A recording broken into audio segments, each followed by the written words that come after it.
मित्रांनो, शालिनी भक्तिसागरमध्ये तुमचे मनपूर्वक स्वागत आहे। तर मित्रांनो, आज आपण या व्हिडिओच्या माध्यमाने जाणून घेणार आहोत, श्रवण करणार आहोत श्रीमद भागवत पुराण रहस्य आणि त्याच्यातला दशम स्कंद। मागच्या व्हिडिओमध्ये आपण श्रवण केलं की यशोदा माता किती जणांना आपल्या लल्ल्यासाठी, आपल्या श्रीकृष्णासाठी, आपल्या मुलासाठी खूप दान धर्म करीत आहे, असे भरपूर काही आपण मागच्या व्हिडिओमध्ये ऐकलं। तर आता पुढचा भाग शक्तासुराचा वध आहे, त्याचाच दशम स्कंद आहे, तर त्याचाच भाग पुढचा आहे। तर कोणी चॅनलला नवीन आलं असेल तर लाल बटनवर सबस्क्राईब करा, ऑलवर क्लिक करा, जास्तीत जास्त जणांना शेअर करा। कुठून, कोणत्या गावात तुम्ही माझा हा व्हिडिओ ऐकत आहोत, आपल्या गावाची कमेंट्स करायला विसरू नका। तरी पण तुमच्या बऱ्याच काही कमेंट्स आलेल्या होत्या, धन्यवाद, थँक्स। असाच माझा आत्मविश्वास वाढवण्यासाठी। तर ओम श्री महालक्ष्मी नमो नमः, भगवते नमो नमः, श्री स्वामी समर्थ नमो नमः। मी कराड तालुका येथील आणे गावातून तुमची पुराण कथा ऐकून झाले आहे। खूप छान आहे ताई पुराण, तुम्हाला कोटी कोटी प्रणाम। तुम्ही आम्हाला पुराण कथा ऐकवली, खूप खूप धन्यवाद ताई। तुम्ही खूप छान सांगतात, तुम्ही सगळ्या कथा मी ऐकल्या, राणूबाईची पण कथा ऐकली मी, छान होती, खूप छान सांगितली। ओम नमः शिवाय, श्री स्वामी समर्थाय नमः, ओम श्री गुरुदेव दत्ताय नमः, ओम भगवते वासुदेवाय नमः। ताई, तुम्ही शिर्डीला आल्यावर आमच्या घरी या ताई, आमचे घर मनमाड, नांदगाव, हवेला आहेत ताई, प्लीज नक्की या ताई, तुम्हाला भेटण्याची माझी खूप इच्छा आहे। असे वाटते मागच्या जन्माची आपली काहीतरी नाती आहेत। खूप खूप धन्यवाद। तर मी शिर्डी आली तर नक्की तुमच्याकडे येईल, नांदगावला, तिकडे ज्या रूटला जर राहिलं, मला आठवण आली, तिकडे येईल नक्की। थँक्यू ताई, तुम्ही करमाला येथून ऐकत आहोत आम्ही। ओम नमः शिवाय, हर हर महादेव, जय माता दी, परभणी। ओम नमो भगवते वासुदेवाय नमः, कुर्डुवाडी। ताई, तुम्ही खूप छान कथा सांगतात, तुमचा आवाज पण खूप छान आहे, धन्यवाद, मनापासून सर्वांचे थँक्स। ओम नमो भगवते वासुदेवाय नमः, जय श्री कृष्णा, राधे कृष्णा, जय श्री महाकाल, अंमळनेर। ओम नमो भगवते वासुदेवाय नमः। ताई, मी रोज कमेंट करते पण मी वाचत नाही। सुनीता सनवणे बीड येथून ऐकत आहे। ओम नमो भगवते वासुदेवाय नमः, ओम नमः शिवाय, नांदेड। ओम नमो भगवते वासुदेवाय नमः, पुरुषोत्तमाय नमः। थँक्यू ताई, जय आशापुरा माता। ओम नमो भगवते वासुदेवाय नमः, संभाजीनगर। जय श्री गुरुदेव दत्त, जय माता लक्ष्मी प्रसन्न। शालिनी ताई, शालिक गंगाराम लोहार, पारोळा, हे कोण लागतात ताई? आमचा आणि त्यांचा चांगला घरोबा आहे। जय श्री महाकाल काका, तुमची कमेंट्स मला आलेली, धन्यवाद, थँक्स। माझे काकाच आहेत, त्यांनी मला कमेंट्स केली। जय श्री महाकाल, कृष्णाय वासुदेवाय, रयेत परमात्मने, कलेश नाशाय, ओम कृष्णाय वासुदेवाय परमात्मने, क्लेशनाशाय, गोविंदाय नमो नमः। थँक्यू काका, खूप खूप थँक्यू। आशीर्वाद द्या की मी खूप पुढे जाऊ आणि पटकन गोल्डन बटन घेऊन येऊ। तर माझ्या आईला पण सांगा की थँक्यू सांगितलं आहे। माझ्या आईकडे छोटा मोबाईल आहे, तर तुम्ही बाजूलाच राहतात, तर नक्की त्यांना माझा प्रणाम सांगा, माझ्या आईला पण। ओम नमः शिवाय, हर हर महादेव। ओम नमो भगवते वासुदेवाय नमः, जय माता दी, जय माता दी, जय श्री महाकाल, जय माता दी, हर हर महादेव, जय श्री नमस्तुभ्यम, श्री परभणी। ओम नमः शिवाय, हर हर महादेव। तर मित्रांनो, अशा बऱ्याच काही तुमच्या कमेंट्स आलेल्या होत्या, तर मी त्या वाचून दाखवल्या। कमेंट्स पण तुमच्या कानावर माझी येते, तरी पण तुम्हाला खूप आनंद होतो की माझी कमेंट्स ताईंनी वाचली। ज्या रूटकडे मी गेली, या ज्या तीर्थस्थानाला गेली, तर नक्की तुम्हाला भेट द्यायला येईल।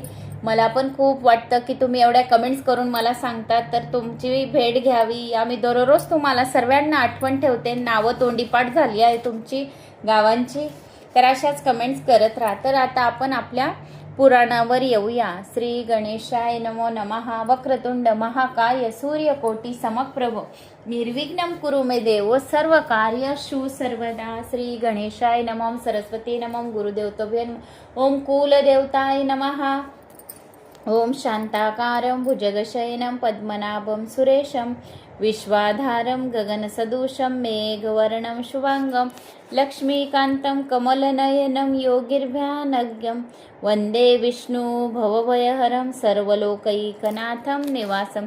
श्री श्रीनिवासा की जय। कोल्हापूर महालक्ष्मी माता की जय। आता यशोदेने विचार केला की आज माझ्या घरी सर्व गाव लोटेल, म्हणून बाळकृष्णाचा पाळणा जर बाहेर गाडीच्या खाली ठेवला तर घरात ठीक बसण्यात जागा होईल। सर्व गोपी यायच्या होत्या, बाकी घरात जागा कमी पडत होती, म्हणून यशोदेने कृष्णाचा पाळणा बाहेर गाडीच्या खाली ठेवला। त्या गाडीत दही दूध होते। यशोदा एकेका गोपीचा सन्मान करू लागली। गोप बालकांना प्रत्येकी एक एक गोप देऊ लागली। त्यामुळे गोपींना खूप अत्यानंद झाला, आनंद झाला। गोपी बाळकृष्णाला हृदयापासून आशीर्वाद देत होत्या। बाळकृष्ण की जय हो, लल्ला की जय हो अशा म्हणत होत्या। आलेल्या सर्व ब्रजवासियांचा सत्कार करण्यात यशोदा माता आनंदी वृत्तीने मग्न झाली होती। इकडे बाळकृष्ण आता जागे झाला। कुठे आहे माझी आई? माझाच उत्सव तर ती साजरा करीत आहे आणि मला मात्र गाडी खाली आणून ठेवले आहे। उत्सवाच्या दिवशी तरी भगवंताचा विसर पडू नये। यशोदेला उत्सवाच्या दिवशीच कृष्णाची भूल पडली, म्हणून संकट आले। प्रपंचातून सुटका होत नसते, प्रपंच करावाच लागतो। जोपर्यंत काही अपेक्षा आहे तोपर्यंत व्यवहार चालूच राहील। प्रपंच सोडण्याची काही आवश्यकता नाही आणि प्रपंच करणे काही पाप नव्हे, परंतु केवळ प्रपंचच करीत राहून देवाला विसरणे मात्र पाप आहे, अपराध आहे। धंदा व्यापार करणे काही गुन्हा नव्हे, तर त्यातच मग्न राहणे व देवाला विसरणे मात्र गुन्हा होय, पाप होय। व्यापारी दुकानात भगवंताच्या फोटोची पूजा करतो, पण ग्राहकाशी बोलताना मात्र देवाला विसरून जातो। तो गिरायकाला ईश्वराच्या उपस्थितीत ठगवतो। तो 5 रुपयाची वस्तू 25 रुपयाला विकतो आणि म्हणतो की तुम्ही माझ्या परिचयाचे आहात, म्हणून मी तुम्हाला नफा न घेता ही वस्तू विकत आहे। गिरायकाला ही वाटते की ओळखीचा दुकानदार आहे, म्हणून मूळ किमतीत आपल्याला माल मिळाला। बिचाऱ्या ग्राहकाला काय माहिती की मूळ किमतीचा अर्थ व्यापारी काहीच दुसराच करीत आहे। दुकानदाराचा मतलब आहे तुम्ही बुडाल तर आम्ही तरू। आम्हा सर्वांचे लक्ष आहे श्रीकृष्णाचे ऐक्य पाहणे। या देहाला निरंतर ध्यानात ठेवून सर्व व्यवहार करीत राहा। ज्ञानी महात्मे व्यवहार करतात, पण ईश्वराला मात्र कधी विसरत नाही। गोपीचा सन्मान करताना यशोदा कृष्णाला विसरली। यशोदा माता जी आहे तर भगवान श्रीकृष्णाला विसरले। कित्येक लोक असे असतात की उत्सवाच्या वेळेस देवाला विसरून जातात। अहो, देवासाठीच तर आपण उत्सव करीत असतो, मग त्याला का विसरावे? व्यवहाराचा कामधंदा करीत करीत ही देवाचे स्मरण ठेवले पाहिजे। घरचे कामकाज करीत असताना दृष्टी देवाकडेच लागलेली असावी, म्हणजे भगवंताची आपल्यावर साथ राहते, आशीर्वाद राहतो। आपल्या घरी जर पाहुणे आले तर त्यांना प्रसन्न ठेवण्यासाठी आपण त्यांच्याशी वारंवार गप्पा गोष्टी करतो। इतर सर्व व्यवहार करताना आपण लक्ष पाहुण्यांकडेच लागलेले असते। गोपीचा सन्मान करताना यशोदा कृष्णाला विसरली। हे पाहून कृष्णाला खेद झाला। गंमत करण्याचे कृष्ण भगवानने ठरवले। तो रडू लागला, पण आईला ऐकूच येईना। तो हातपाय हलवून जोरजोराने आक्रोश करू लागला। रडता रडता त्याच्या ध्यानात आले की पुतनेचा भाऊ शक्टासूर गाडीवर येऊन बसलेला आहे आणि आपल्या बहिणीच्या मृत्यूचा बदला घेण्यासाठी तो आलेला आहे। कृष्णाने केव्हाचे ओळखले होते की शक्टासूर हा कंसाचा कळसूत्री बाहुली आहे। भगवान श्रीकृष्णाने गाडीला जोराने लाथ मारली। तो गाडी उलटली। गाडीतले दूध दही इत्यादी सर्व जमिनीवर सांडले गेले। शक्टासूरही गाडी खाली दाबून मेला। हा असा भाचा आहे की कंस मामाच्या सर्व खेळण्यांना तोडून टाकतो। गाडी उलटली तेव्हा मोठा आवाज झाला। सर्व धावत आले। मुलेही म्हणाल्या कृष्णाच्या लाथने ही गाडी उलटली। त्या प्रसंगात एक रहस्य आहे। जर तुम्ही देवाला आपल्या प्रपंचाच्या गाडी खाली ठेवाल तर तुमची ही गाडी उलटेल। प्रमुख वस्तूला गाडीवर ठेवा, गौण वस्तूला गाडीच्या खाली ठेवा। ज्याच्या जीवनात देवाचे स्थान गौण आहे त्याच्या संसाराची गाडी उलटूनच जाते। गृहाश्रम ही एक गाडी आहे। पती पत्नी उभयता या गाडीचे चाके होत। या गाडीवर श्रीकृष्णाला बोलवा, जीवनाचा सारथी आहे। श्रीकृष्ण या जीवन रथाचे घोडे आहेत। आमची इंद्रिय भगवंताची प्रार्थना करा की देवा मी तुला शरण आलो हाव। ज्या प्रकारे आपण अर्जुनाच्या रथाचे संचालन केले त्याचप्रमाणे तू माझ्या जीवन रथाचाही सारथी हो आणि माझा रथ सन्मार्गावर घेऊन चल. ज्याच्या शरीर रथाचे संचालन प्रभूच्या हातात नसते त्याचे संचालन मन करीत असते आणि मन हा असा एक सारथी आहे की जो आपला जीवन रथ पतनाच्या खड्ड्यात नेऊन टाकतो. जर तुमच्या जीवन रथाचे दोन प्रभूच्या हातात नसतील तर इंद्रिय रूपी घोडे तुमचा रथ नक्कीच पतनाच्या गर्तेत नेऊन टाकतील. अर्जुनाचा विजय याचमुळे झाला होता की त्याने आपले सारथी पद भगवान श्रीकृष्णाला दिले होते, मनाला नव्हे. काही लोक असे समजतात की आज सुट्टी आहे तर आज सर्व दिवसभर चांगले पदार्थ खाऊ पिऊ, झोप घेऊ आणि कुंभकर्णासारखी गोष्ट करू, असे करतात काही लोक. असे कधीच करू नका. रविवार तर वीर बनण्याचा वार आहे. रविवार तेल, मिरची, चटणी आदी मसाल्याच्या खाण्याऐवजी दूध भात खावा. आठवड्यात तर आपण सर्व काही खातोच, पण सुट्टीच्या दिवशी सात्विक आहार खावा.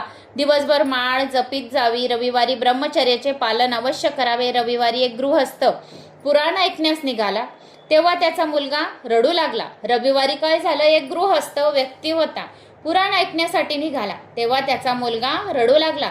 पत्नी म्हणाली, मुलगा रडत असताना तुमचे कथेला जाणे काही योग्य नाही. माड रडत असताना कथेला जाल तर कोणते पुण्य तुमच्या पदरी पडेल. त्या गृहस्थाने असे कधीतरी ऐकले होते की कोणालाही दुःखी करू नये.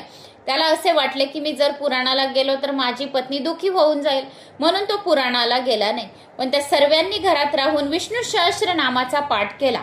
घरातच राहिले सर्व पूर्ण परिवार आणि विष्णू सहस्त्र नावाचा पाठ करून घेतला.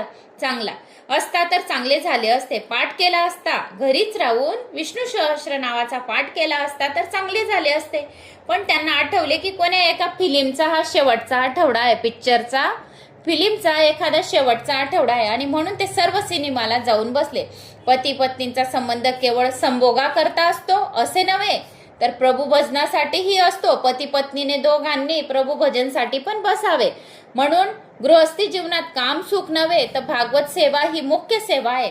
मानवी जीवनात भोगाची नव्हे तर भगवंताची प्रधानता मानली झाली पाहिजे. वाकड्या तिकड्या रस्त्यावर गाडी गेली तर उलटेलच. भगवंताला गाडीच्या खाली नव्हे तर वरच बसवा. यशोदेने देवाला गाडीच्या खाली निजवले. दूध दही भोग पदार्थ गाडीवर वरती ठेवले. तिने भगवंताला गौण स्थान दिले व सांसारिक भौतिक पदार्थांना प्रमुख स्थान दिले, म्हणून सारी गाडीच उलटली. तुमच्या जीवनात जर काम सुखाला प्राधान्य व भगवंताला गौण स्थान द्याल तर तुमची ही गाडी उलटेल. भगवंताला गाडीच्या खाली ठेवाल तर शक्टासूर गाडीवर स्वार होईल. काम क्रोध लोभ हेच तर शक्टासूर होत. दही दूध लोणी इत्यादी भोग पदार्थांचे प्रतीक होत. ज्याच्या जीवनात भोग पदार्थांना प्राधान्य आहे त्याच्या गाडीवर शक्टासूर स्वार होतो. दाम्पत्य जीवनात धर्मालाच प्राधान्य असले पाहिजे. पत्नीला कामपत्नी नाही धर्मपत्नी म्हटले पाहिजे. प्राथमिक दर्जा धन आणि काम सुखाला नव्हे धर्माला द्यावा. जेव्हापासून आम्ही धन म्हणजे सर्व काही असे मानले तेव्हापासून आमच्या जीवनातील शांती निघून गेली.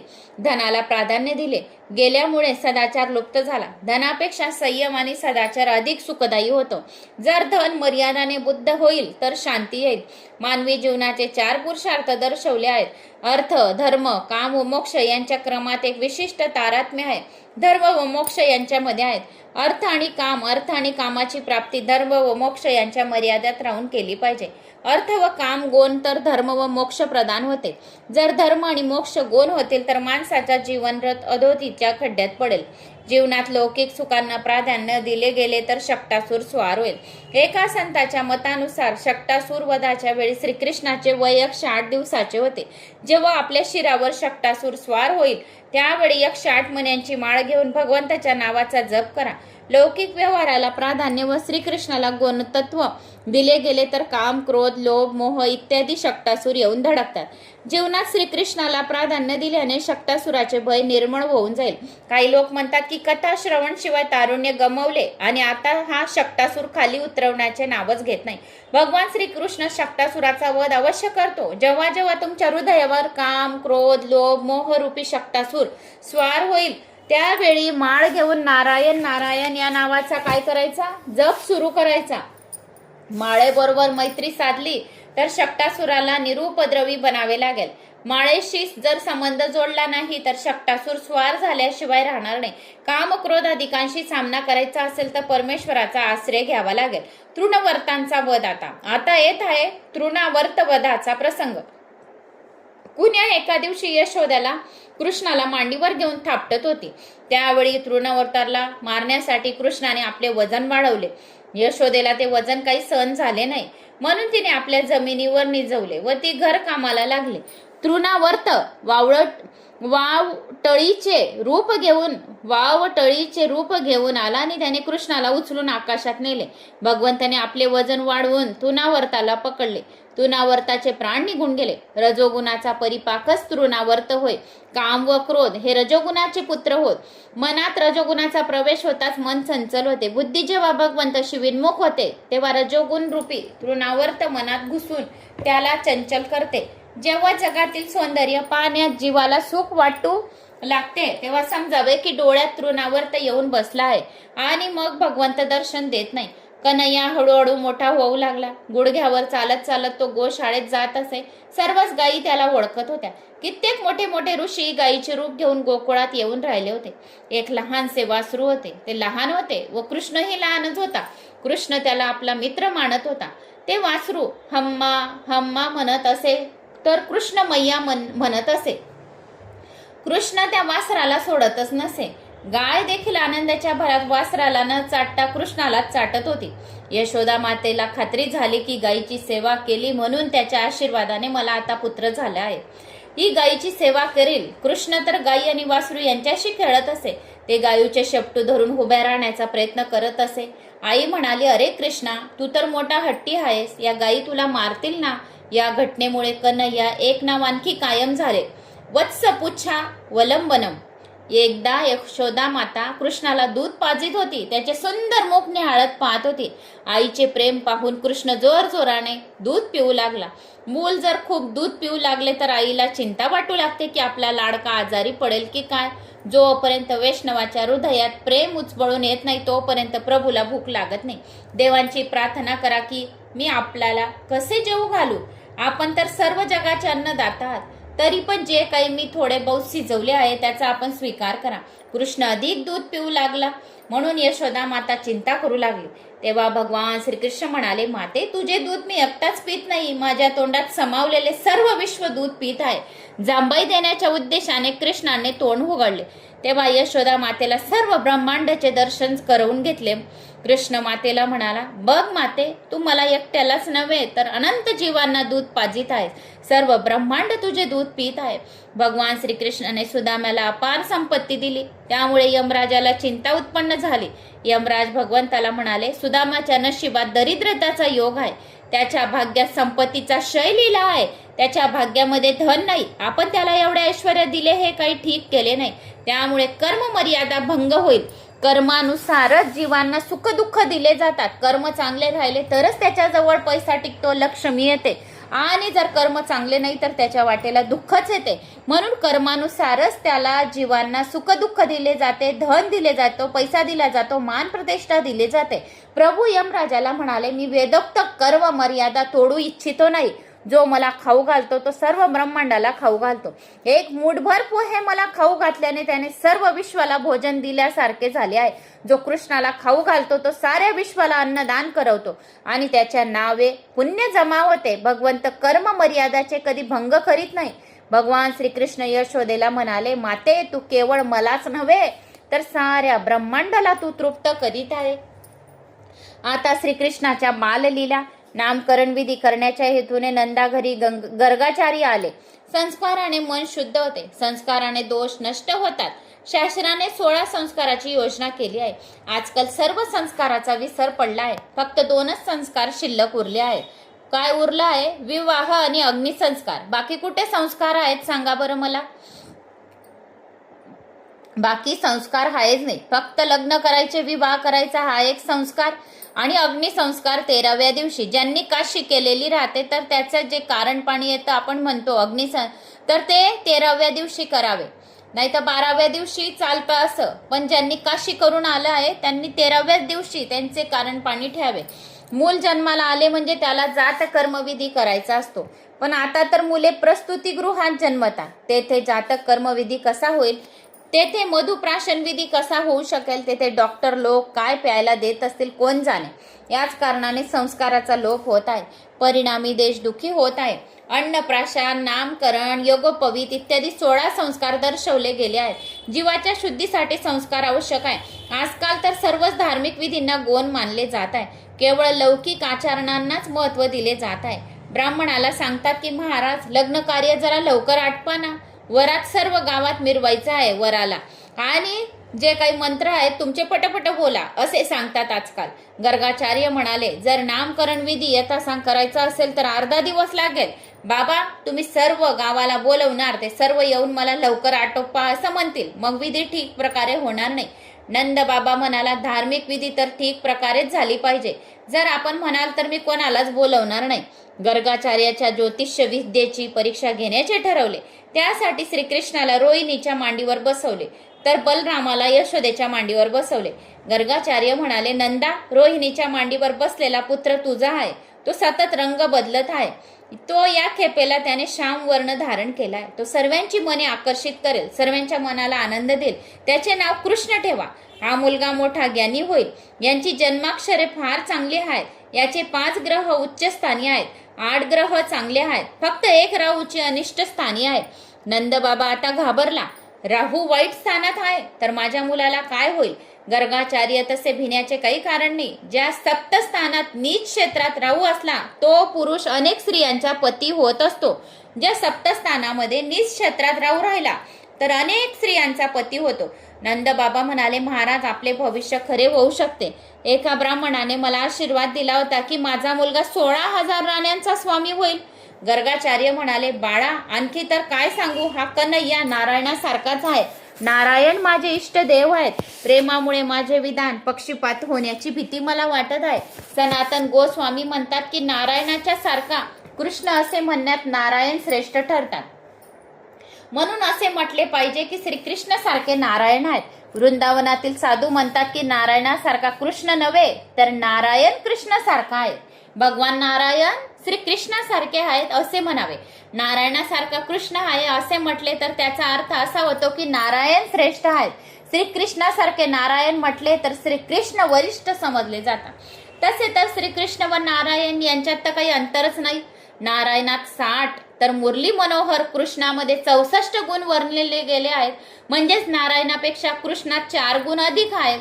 ते 4 गुण असे अधिक आहेत. रूप माधुरी पहिला, दुसरा लीला माधुरी आहे, तिसरा वेणू माधुरी आहे, चौथा प्रिया माधुरी आहे. हे श्रीकृष्णाचे 4 गुण नारायणात नाही. 4 हात असल्यामुळे नारायण काहीसे कुरूप वाटतात, म्हणून 2 हाताचे श्रीकृष्णांचे श्रेष्ठ आहेत. वैकुंठवासी नारायण राजाप्रमाणे ऐटीत उभे राहतात, म्हणून ते काहीसे अभिमानी वाटतात. ते आमच्या बरोबर बोलतात नाहीत.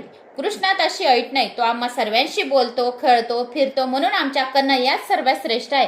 कृष्णासारखी लीला माणूस तर काय दुसरा कोणी देव पण करू शकणार नाही. एक गवळण दूध दही विकायला निघाली. कृष्ण प्रेमामध्ये तिला देहाचा विसर पडला. तिला म्हणायचे होते दही घ्या, लोणी घ्या, पण तिच्या अंतःकरणात कृष्ण दडला होता, म्हणून ती म्हणू लागली गोविंद घ्या, कोणी गोपाळ घ्या, कोणी भोळी गोपी घ्या.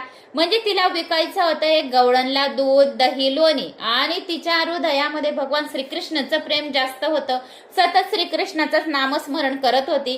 तर तिच्या तोंडातून जो ज्या व्यक्तीचं जास्त नामस्मरण करतो ना त्याच्या जिभेवर त्याचं नाव येऊनच जातं. जसं हिच्या जिभेवर नाव येऊनच गेलं. गोविंद घ्या, गोपाळ घ्या. कारण आपण ज्याची सतत चिंता करत राहतो, या ज्याचे आपण सतत आपल्याला आठवण राहते, त्याचं नाव जिभेवरच येतं. आता माझी मुलगी भोपालला राहते, पण पहिलं नाव मी अक्षूच बोलते. आयुष घरात राहतो, माझ्या मुलाचं नाव आयुष आहे, आर्यन आहे, आर्या आहे. दिराणींच्या मुलाचं, माझ्या दिराणीच्या मुलांचं आर्यन मोठा, आर्या लहान. तर मी अगोदर अक्षू बोलेल, मग आर्या बोलेल, मग आर्यन बोलेल, मग आयुष बोलेल. अगोदर ज्याचं आपल्याला सतत आठवण राहते आपण त्याचंच नाव सतत अगोदर घेत राहतो. आता ती गेल्या 9 वर्षापासून इथं नाही, बाहेरच शिकत आहे. पण तरी पण माझ्या पहिलंच वाक्य घरात कोणाला जर आवाज द्यायचा राहिला 4 मुलांमधून तर पहिलं नाव मुलीचंच तोंडात येतं माझ्या. तसं ज्याचं आपण जास्त सतत आपल्याला चिंता राहते, मुलगी बाहेर आहे, काय खाल्लं नाही खाल्लं, कुठं ऑपरेशन चालू आहे, कोणतं ऑपरेशन आलं, सतत हाच विचार करत राहते मी तिचा. तर तिचंच नाव वारंवार दिवसातून 4-5 वेळा येतच राहतं, मुलाचं राहतं तिचंच नाव येत राहतं. तसं या गवळणला दही घ्या, लोणी घ्या बोलायचं राहिलं तर काय बोलत आहे, गोविंद घ्या, गोपाळ घ्या कुणी. म्हणून भोळी गोपी हरीला विकायला निघाली. 14 भुवनांच्या स्वामीला तिने आपल्या मटक्यात सामावून घेतलं. सांगा आता, 14 भुवनांचे स्वामी आणि आपल्या मटक्यामध्ये तिने सामावून घेतले, ही खूप मोठी गोष्ट आहे. कृष्ण प्रेमात इतकी रंगून गेली होती की काय बोलत आहोत हे सुद्धा तिला भान नव्हते. कृष्णाने ऐकलं कुणी गोविंद घ्या, कुणी गोपाळ घ्या, तेव्हा त्याला वाटलं अरे ही तर मलाच विकायला निघाली आहे. रस्त्यात कृष्ण प्रकट झाला व गवळणीला म्हणू लागला, ए गवळणी, मी गोकुळाचा राजा आहे, मला थोडी लोणी तरी दे. प्रेमाचे बाहुल्य झाले की त्रास देण्यात मोठी मौज येत असते. गोपीच्या हृदयात प्रेम आहे. ती कृष्णाला म्हणू लागली, अरे तू गोकुळचा राजा कसा झालास? गोकुळचे राजे तर बलराम दादा आहेत, मी तुला नाही पण त्यांना मात्र लोणी देईल. नंद बाबाने या काळ्याला कुठून उचलून आणले कुणास ठाऊक. नंद बाबा तर गोरे आहेत व तू मात्र काळा आहेस, कुठून आणले त्यांनी तुला? कृष्णाने गोपीच्या साडीचा पदर धरला. गोपी म्हणाली, लाला, अरे पदर सोड, लाला पदर सोड, माझे दूध दही लोणी सांडून मातीत मी सुळून जाईल, माझी सासू माझ्या पाठीचे चामडे उडवेल बर का, माझा पदर सोड. गोपीने बलपूर्वक आपला पदर सोडवून घेतला व ती पुढे चालू लागली. मागे वळून पाहिले तर कृष्ण रुसून फुगून बसला होता. गोपी परत आली, त्याची मनधरणी करू लागली. कृष्णा, लोणी घे, खडीसाखर घे, जे लागेल तुला घे, माझी मोठी चूक झाली, आता तू मान. आणि आता श्रीकृष्ण कसा मानेल? तो म्हणाला, मला काही नको, कृष्णच मानेच ना. मग गोपी पुढे चालू लागली. तेव्हा कृष्णाने मागून असा नेम धरून एक गोटा मारला की गोपीचे मटकेच फुटून चुरूच झाले. कृष्णाशिवाय अशी लीला कोणी दुसरा देव करू शकत नाही.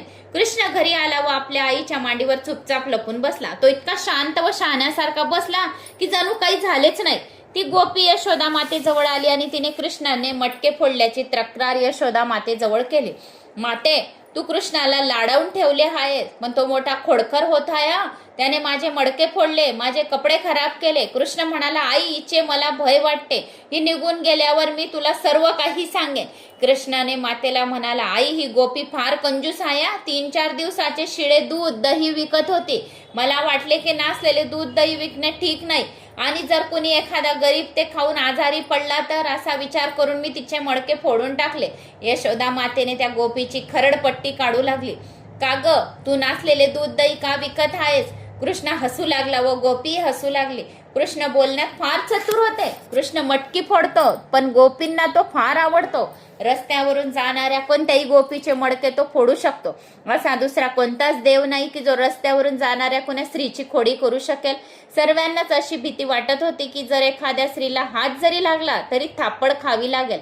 आमचा आदर कोणी करणार नाही. श्रीकृष्णाची लीला माधुरी दिव्य आहे, त्याचे अनुकरण दुसरा कोणी अन्य देव करू शकत नाही. भगवान श्रीकृष्णासारखे आचरण कोणी करू शकत नाही. भगवान नारायणाच्या हातात शंख आहे. शंख फुकवणारा देव श्रेष्ठ आहे की मुरली वाजवणारा देव श्रेष्ठ आहे? देवांनी आता शस्त्रे ठेवली आहेत. कुणाच्या हातात सुदर्शन आहे तर कुणाच्या हातात धनुष्य बाण आहे, कुणी हातात त्रिशूल ठेवला आहे. जणू काही या सर्वांना संसाराची भीती वाटते. कृष्ण हातात शस्त्र ठेवित नाही. कृष्ण एका हाताने बासुरी घेतो तर दुसऱ्या हाताने खडीसाखर. शस्त्रधारी देव श्रेष्ठ आहे की कन्हैया? आम्ही तर कन्हैयाला श्रेष्ठ समजू. कृष्ण दररोज बासुरी वाजवतो. कृष्णाची बासुरी ज्याने ऐकली असेल तो संसाराविषयी उदास होऊन जात असे. बासुरींची धून ऐकतात तो राधे कृष्ण म्हणू लागतो. श्रीकृष्णाची वेणू माधुरी दिव्य आहे. गोपी म्हणते, मुरली बजाए मेरो मन हरिलीनो. एक गोपी प्रेमाच्या भरात टोमणा मारते, मुरहर रणधन समयो मा कुरु मुरली रवम मधुरम. हे मुरारे, कृपा करून स्वयंपाक करण्याच्या वेळी मुरली वाजवू नकोस. तुझ्या मुरलीची धून ऐकताच चुलीतील वाळली लाकडे रसभरीत होऊन त्यातून रस वाहू लागतो व त्या रसाने चुलीतील विस्तव विझून जातो. मग मी स्वयंपाक कशी करू शकेन? कृष्णाच्या बासुरीचे स्वर ज्या कुणाच्या कानी जातात तो कृष्णाचा सेवक बनतो. म्हणून कृष्ण सर्वांमध्ये श्रेष्ठ आहे. कुणाच्या रूप सौंदर्याने ही अनेकांना आकर्षित केले आहे. निर्गुण ब्रह्माचे उपासक स्वामी मधुसूदन सुद्धा श्रीकृष्णाचे रूप माधुरीने वेडे म्हणून घेतले होते. त्यांनी म्हटले आहे, अद्भुत विधी पथिकेर रूपास्य स्वराज्य सिंहासन लब्ध दीक्षा शटेन केनापि वयम हटेन दासीकृता गोपवधू विटेन. अद्भुत मार्गाच्या अनुयायांना पूजनीय तसेच स्वराजांच्या सिंहासनावर प्रतिष्ठित होण्याचा अधिकार प्राप्त झालेल्या आम्हाला गोपींच्या मागे मागे फिरणाऱ्या एका ठगाने आमची इच्छा नसताना सुद्धा आम्हाला आपल्या चरणांचा दास बनवले आहे. श्रीकृष्णांच्या रूप सौंदर्याने कवी रसखानही वेडे झाले होते. त्यांनी म्हटले आहे, या लकटी अरु कामरू या पर राज तिहू पुरको तजी डारू आठवू सिद्धी नवो निधुको सुख नंदकी गाय चराय विसारो. याचा अर्थ असा आहे की श्रीकृष्णाची रूप माधुरी दिव्य आहे. तो तर वैकुंठवासी नारायणापेक्षा सुद्धा श्रेष्ठ आहे. यशोदा गर्गाचार्यांना म्हणाली, महाराज जेवणाची वेळ झाली आहे, आपण प्रथम जेवण करून घ्या, मग पुढील गोष्टी बघू. गर्गाचार्य, मला दुसऱ्याच्या हाताने केलेला स्वयंपाक चालत नाही. मी माझे अन्न माझ्याच हाताने शिजवीन. प्रथम मी यमुनेचे पाणी आणतो. गर्गाचार्यांनी यमुनेत स्नान करून पाणीही आणले होते. त्यांचे इष्टदैवत होते. चतुर्भुज द्वारकानाथ देवाच्या नैवेद्यासाठी खीर करण्याची इच्छा गर्गाचार्यांना झाली. फक्त आपल्या करता शिजून खाणार अन्न खात नाही तर पापच खात असतो. म्हणून स्वयंपाक करायचा आहे तर तो देवांसाठी करावा. सर्व देवांच्या सेवेत खर्च होईल तर संपत्तीचे सार्थक होईल. आपल्या शरीरापेक्षाही अधिक प्रेम देवावर करा. खीर थंड झाल्यावर गर्गाचार्यांनी तीवर तुलसी दल टाकून देवाची स्तुती आरंभली. स शंख चक्र स किरीट कुंडलम स पीत वस्त्रम सररुरियेषणम सहार वक्षम स्थलम कौस्तुभ श्रियम नमामि विष्णुम शिरसा चतुर्भुजम. याचा अर्थ असा आहे, हे नारायण भगवान, हे लक्ष्मीपती, हे वैकुंठपती, खीर ग्रहण करा. कृष्ण म्हणाला, मीच लक्ष्मीपती आणि वैकुंठनाथ आहे. गुरुजी कदाचित मलाच हाक मारत असतील म्हणून मला खाण्याला गेलेच पाहिजे असा विचार करून भगवान श्रीकृष्ण धावत धावत तेथे येऊन पोचला व खीर खाऊ लागला. 12 माळ जपण्यात जितका वेळ लागतो तितका वेळ नैवेद्याचे ताट देवासमोर ठेवायचे असते. देवाची मनधरणी तर करावीच लागते ना. गर्गाचार्य म्हणत आहे, ओम नमो नारायणाय नमा. कृष्ण म्हणत आहे की महाराज डोळे बंदच राहू द्या. जप पूर्ण झाल्यावर गर्गाचार्य डोळे उघडून पाहतात तर श्रीकृष्ण भगवान खीर खात आहे असे त्यांना दिसले. अरे, या वेश्याच्या पोराने तर माझ्या खीरीला स्पर्श केला. अरे अग यशोदे, पहा तर तुझा मुलगा माझे खीर खात आहे. यशोदा माता धावतच आली. पाहते तो कृष्णाची अर्धी खीर फस्त केली होती. त्याचे तोंड खीरीने भरलेले होते. यशोदा माता कृष्णाला रागू लागली. घरात तुला खायला मिळत नाही का? महाराजांची खीर तू का खाल्लीस? भगवान श्रीकृष्ण म्हणाला, आई तूच मला रागवतेस, मी तर करू काय? महाराजांनीच तर मला खीर खाण्यासाठी बोलवले होते. यशोदा मातेने गर्गाचार्यांना विचारले, काय महाराज तुम्ही याला खीर खाण्यास बोलवले होते का? गर्गाचार्य म्हणाले, नाही नाही, मी तर वैकुंठवासी नारायणाला बोलवले होते. कृष्ण म्हणाला, मीच तर आहे वैकुंठवासी नारायण. यशोदा म्हणाली, लहान तोंडी मोठा घास घेतोस का? तू कुठला नारायण झालास रे? आणि महाराजांची खीर खातोय आणि नारायण म्हणत आहे. वैकुंठवासी नारायणाला तर 4 हात आहे, तुला 4 हात कुठे आहेत? कृष्ण म्हणाला, आई तू म्हणशील तर मी तुला रूप चतुर्भुज होऊन दाखवतो. यशोदेला वाटले की जर याने चतुर्भुज रूप धारण केले तर लोक म्हणतील हा मुलगा यशोदेचा नाही, कोणीतरी जादूगर आहे. म्हणून ती म्हणाली, नाही नाही, चतुर्भुज नारायणापेक्षा माझा 2 हाताचा कृष्ण मुरलीधरच चांगला आहे, श्रेष्ठ आहे. जसा तू आहे तसा राहा. नंतर गर्गाचार्यांना यशोदाला म्हणाली, महाराज हा मुलगा नादान आहे, कृपा करून आपण पुन्हा खीर करून घ्या. गर्गाचार्य पुन्हा स्नानासाठी यमुना नदीकडे गेले. कृष्ण यशोदेच्या मांडीवर बसला होता. तो म्हणाला, आई मी कोकिळेचे बोल बोलू शकतो. असे म्हणून तो कुहू कुहू कुहू कोकिळाचा आवाज काढू लागला. सर्वांनाच मोठा आनंद झाला. कृष्ण अंगणात खेळू लागला, म्हणजे मोरही नाचू लागायचा. कृष्ण म्हणायचा, आई मी याच्यासारखा नाचू शकतो. असे म्हणून तो ठुमक ठुमक नाचू लागला. यशोदा, बाळा तू हे नाचणे कुणापासून शिकलास? कृष्ण म्हणाला, आई मी तुझ्या पोटातूनच शिकून आलो आहे. गर्गाचार्यांनी पुन्हा खीर बनवली. कृष्णाने गंमत करण्याचा विचार केला. तो आईच्या मांडीवर झोपला. यशोदेला वाटले कृष्ण झोपला, ठीकच झाले, आता महाराज शांततेने जेवण करू शकतील. गर्गाचार्याने खिरीवर तुलसी दल टाकले. देवांची प्रार्थना करू लागले. त्वदीयम वस्तू गोविंदम, नाथ मी आपला सेवक आहे. हे नारायणा, हे लक्ष्मीपती, आपण लवकर माझी खीर ग्रहण करा. कृष्णाने हे ऐकले आणि तेथेच जाण्यास अधीर झाला. त्याने योग मायेला यशोदा मातेच्या डोळ्यात जाऊन बसण्याची आज्ञा दिली. यशोदेच्या डोळ्यात झोप येऊ लागताच कृष्ण धावत धावत गर्गाचार्याजवळ आला व खीर खाऊ लागला. गर्गाचार्याने पाहिले व ते म्हणाले, अरे या वेश्याच्या मुलाने पुन्हा माझी खीर विटाळली. बिचाऱ्या गर्गाचार्यांना फार वेळ भ्रमात कशाला ठेवावे असा विचार करून भगवान श्रीकृष्णाने आपले चतुर्भुज रूप प्रकट केले. कृष्ण म्हणाला, महाराज, आपण ज्या नारायणाची आराधना करत आहात ना, मीच हाच नारायण चतुर्भुज रूपात तुमच्या समोर प्रकट झालो आहे आणि गोकुळात कृष्णाचे रूप घेऊन अवतरलो आहे. आपली तपश्चर्या सफल झाली. गर्गाचार्यांनी मोठ्या आनंदाने दर्शन घेतले चतुर्भुज रूपाचे. जो कोणी ही कथा आपण ऐकेल त्याला भगवान श्री विष्णूंचे चतुर्भुज रूपाचे दर्शन होईल.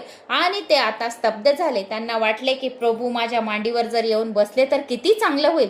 कृष्ण गर्गाचार्यांच्या मांडीवर बसून म्हणू लागला, महाराज, आता आपण भोजन करा. गर्गाचार्य, माझे इष्टदेव जेव्हा माझ्या तोंडात घास घालतील तेव्हाच मी जेवण करेन. कृष्णाने गर्गाचार्यांच्या तोंडात एक घास घातला. आपले जीवन सफल झाले असे गर्गाचार्यांना वाटले. इकडे यशोदे मातेने झोप उघडताच पाहिले की भगवान श्रीकृष्ण मांडीवर नाही. अरे, कुठे गेला हा? तिला दिसले की कृष्ण गर्गाचार्यांच्या मांडीवर बसला आहे. गर्गाचार्य म्हणाले, यशोदे, तू मोठे पुण्य केले आहेस. माझे नारायणच पुत्र रूपाने तुझ्या घरी जन्माला आले आहे. कृष्णाला वाटले की गर्गाचार्यांनी गोप्य स्फोट केला. यशोदेचा भाव वात्सल्य भाव होता.